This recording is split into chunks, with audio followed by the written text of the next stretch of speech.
Halo teman-teman, kembali lagi bersama saya Topan dalam Capricornism Diary.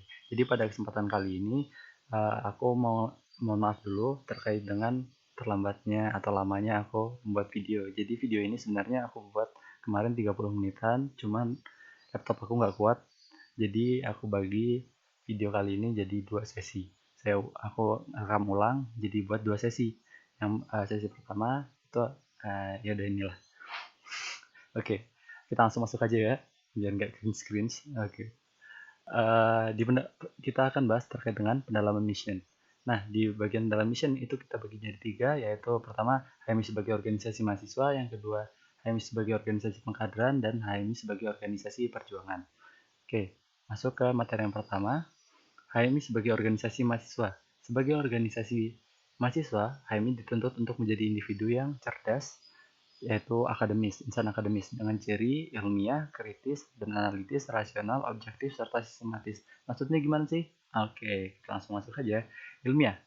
Jadi kader HMI itu dituntut memiliki sebelumnya kader HMI itu dituntut pintar sebelum dia bisa mengamalkan. Jadi harus pintar dulu nih. Pertama udah yakin dengan keimanannya, dia harus pintar, baru bisa diamalkan. Begitu. Pertama, ilmiah. Ilmiah adalah ilmu pengetahuan yang memenuhi syarat ilmiah. Nah, maksudnya kayak gimana sih? Pertama, dia memiliki suatu formulasi permasalahan. Contoh teman-teman bertanya di otak teman-teman terkait dengan apa sih ini kayak gini. Nah, itu teman-teman udah melakukan formulasi permasalahan. Menanyakan ataupun memberikan hipotesa itu formulasi permasalahan. Setelah itu teman-teman akhirnya mengumpulkan data ataupun bukti yang ada di otak teman-teman ataupun mencari dengan cara observasi atau melakukan wawancara, teman-teman mengumpulkan data. Setelah itu datanya teman-teman analisa, dan itu akhirnya setelah dianalisa teman-teman mengambil keputusan ataupun hasil dari suatu yang teman-teman tanyakan di otak teman-teman. Oke, selanjutnya ada kritis.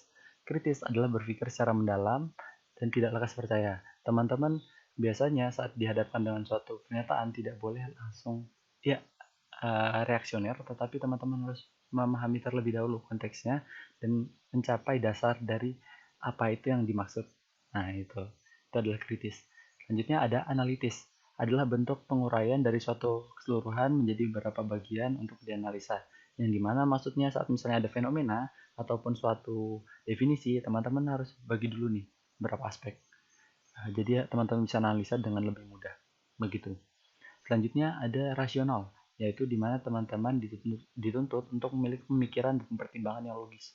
Saat memberikan pendapat ataupun teman-teman mendapatkan suatu kejadian, teman-teman harus diusahakan berpikir secara logis, tidak imajinatif, karena saat memberikan pendapat, teman-teman lebih baik, ya konteksnya sih tergantung konteks. Kalau misalnya teman-teman konteksnya untuk ilmiah ataupun berpikir secara cerdas, maka dituntut secara rasional. Cuman kalau misalnya mau buat cerita, ngarang gitu terserah lah, untuk kreatif juga nggak apa-apa. Selanjutnya untuk uh, apa kader yang akademis itu ada objektif, yang dimana objektif adalah keadaan yang sebenarnya tanpa membawa pemikiran pribadi. Sulit bagi manusia untuk bisa dikatakan objektif sebenarnya teman-teman. Saat teman-teman berbicara kayak saya sekarang berbicara, walaupun kelihatannya objektif, sebenarnya itu tetap membawa unsur-unsur subjektivitas. Tapi kita berusaha sebaik mungkin untuk bisa menjadi insan yang lebih objektif ataupun lebih baik ataupun lebih bijaksana. Selanjutnya ada sistematis. Sistematis adalah sesuai urutan ataupun tersusun. Ini juga yang kadang yang bisa kita katakan untuk membedakan kita sebagai mahasiswa yang sesungguhnya ataupun mahasiswa abal-abal ataupun siswa.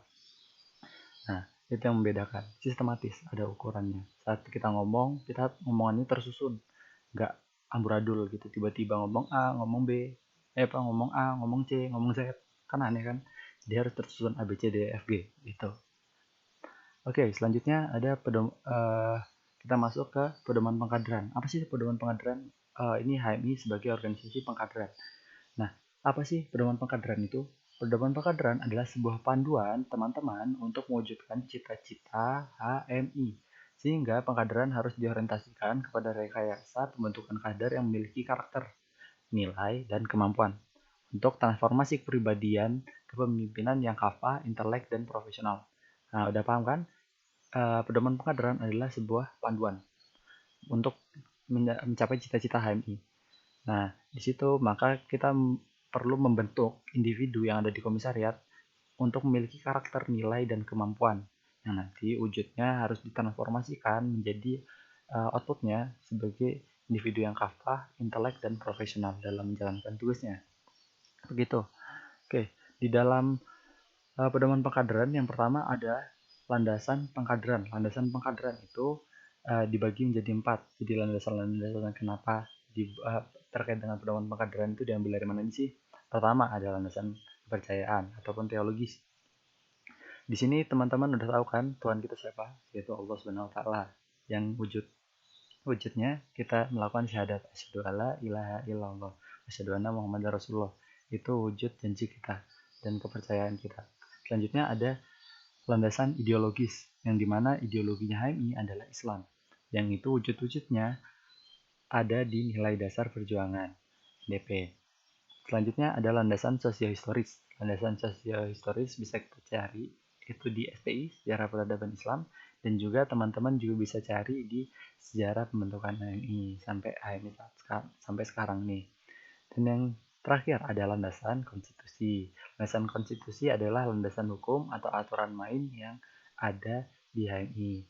Saat misalnya melanggar, maka dihukum. Saat misalnya mengikuti aturan, maka dipuji. Gitulah gampangan.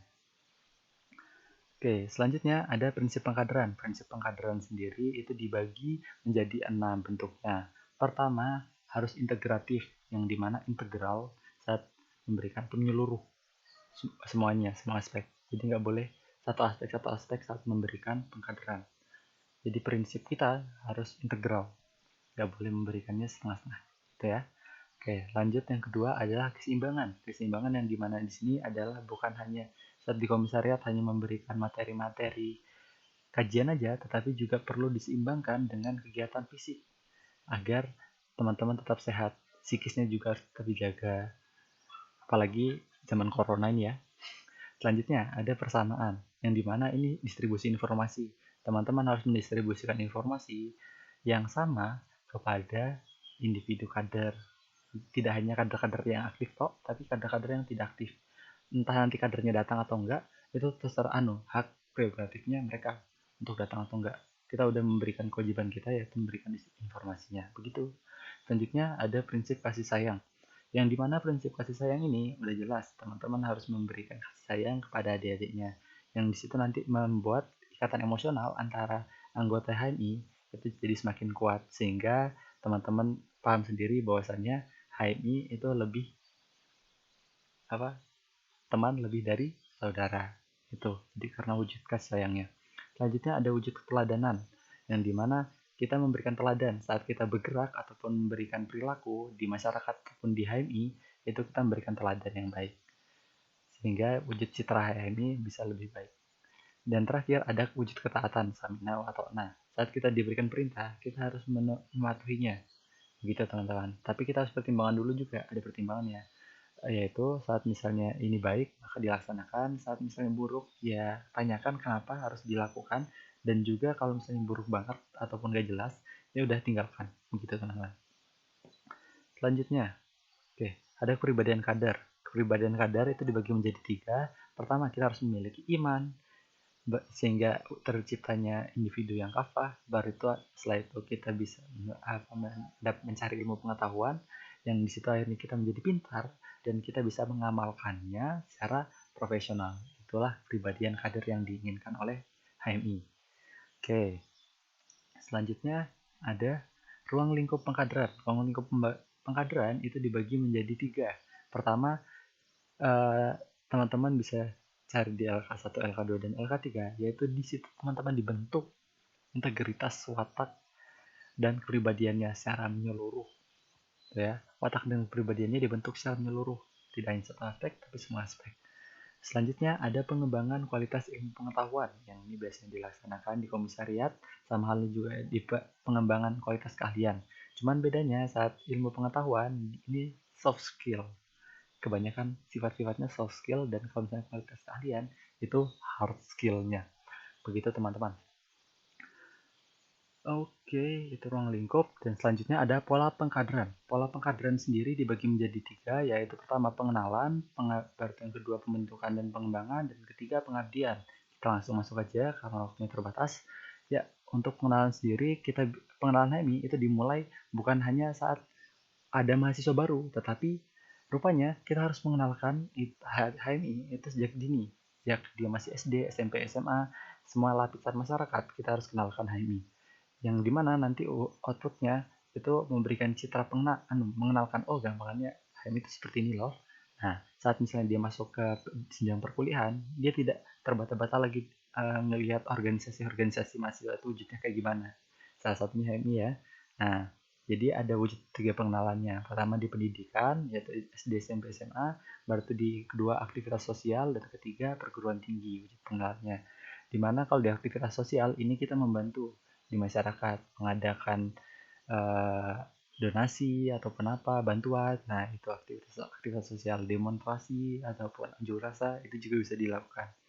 Nah, selanjutnya ada perguruan tinggi, yang dimana wujud formalnya ada di Maperca dan LK1. Itu wujud pengenalannya.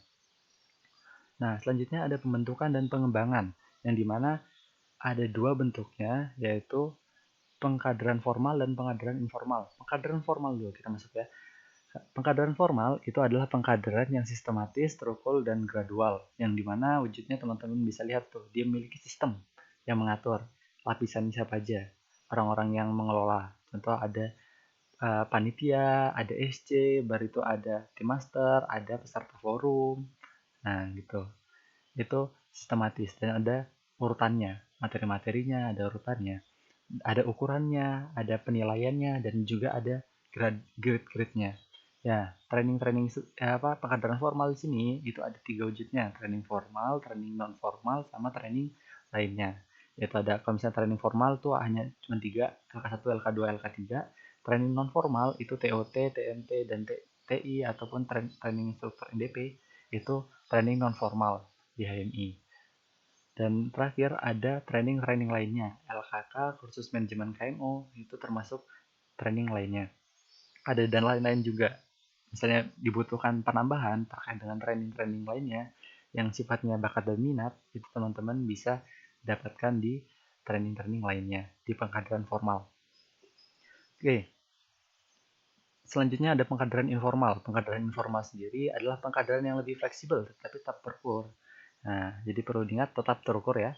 Oke, pertama ada follow up, yang dimana teman-teman itu adalah wujud penguatan dari materi-materi yang telah didapatkan di pengkaderan formal. Yang kedua ada upgrading, yaitu pengembangan nalar. Setelah teman-teman dikuatkan, materi-materinya udah ingat semua nih, nah teman-teman dikuatkan, ditambahkan terkait dengan pengembangan nalarnya, analisanya, wujud-wujud konkretnya, dan bagaimana nanti berpikir secara kritisnya, itu di upgrading. Baru selanjutnya ada aktivitas, yang dimana nanti ini kader, yaitu semua kegiatan kader, baik yang secara individual, kelompok, ataupun organisasional, dan baik itu secara internal ataupun eksternal, maksudnya di HMI ataupun di masyarakat, itu dilakukan penilaian juga, tidak dibiarkan los begitu aja.